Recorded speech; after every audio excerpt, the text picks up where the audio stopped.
กับทักทายสบายดีมาอยู่กับช่องโดยการสร้างรถไถนารัดแปลงเนาะช่อง YouTube แห่งของสร้างตัวเองเนาะที่สร้างตัวได้ตั้งช่อง YouTube ขึ้นมาเนาะเพื่อเป็นเพราะละรีวิวเนาะสินค้าเพราะละรีวิวผลงานของสร้างตัวเนาะเป็นผลงานของทางสปป.ลาวเฮาเนาะทางแข้งจำปาสักเมืองจำปาสักบ้านน้องวัวบาเนาะตั้ง YouTube ใหม่เนาะตั้ง YouTube ช่องเก่าหันแม่นรถไถนารัดแปลงคือกันเนาะแต่ว่าถึกล็อกเนาะช่อง YouTube ตัวนั้นถึกล็อกเนาะผู้ติดตามกำลังได้500ป้ายเนาะก็ได้มา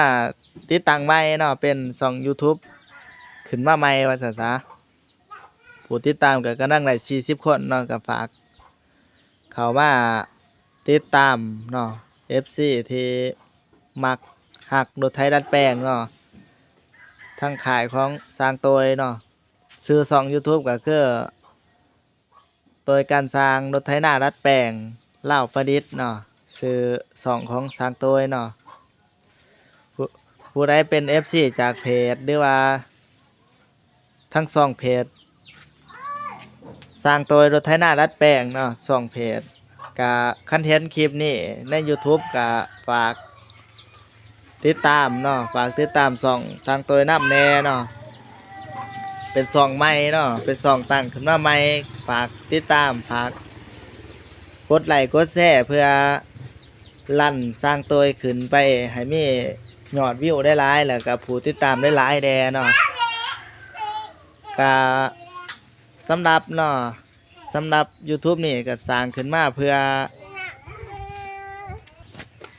นี่ก็เป็นช่อง YouTube ที่สร้างตัวกำลังแอบเฮ็ดหรือว่ากำลังสร้างขึ้นมาใหม่นั่นแหละเนาะฝาก FC ติดตามรับชมไปนำกันเนาะว่า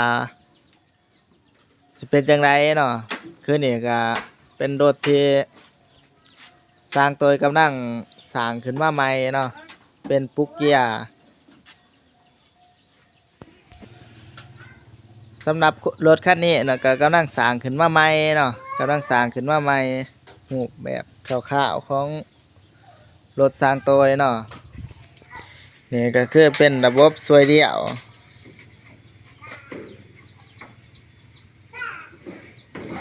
เป็นระบบสวยเดี่ยวพักมาหนาล็อกหนาเดี่ยวซ้ายพักไปหลังล็อกหลังเดี่ยวขวาเนาะนี่คือ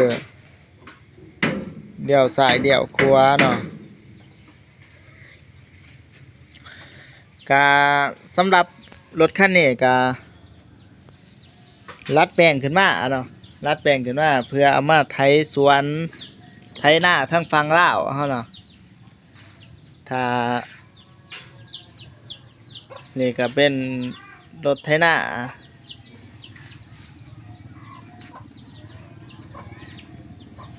นี่กำลังเฮ็ดเนาะคันนั้นสมบูรณ์เนาะสร้างตัวเฮ็ดไว้ถือว่าสมบูรณ์ใบลั่นนู่นนี่นั่นมีครบเนาะกามาคลิปนี้ก็เป็นคลิปจุดเริ่มต้นที่สร้างตัวกำลังในแอบเลยเฮียนเฮ็ดช่อง YouTube นั่นแหละเนาะก็ฝาก FC เขาไปติดตามรับชมให้แน่เนาะส่วนเบอร์โทรก็02052904840เนาะก็เป็นเบอร์แอปเบอร์เดียวกันเนาะสร้างตัวใส่เบอร์เดียวกันหากมักรถไถรัดแปลงแบบนี้ก็ติดต่อหาสร้างตัวหลายเนาะก่อนปิดคลิปก็ขอฝากกดไลค์กดแชร์สร้างตัวนำเนาะขอปิดคลิป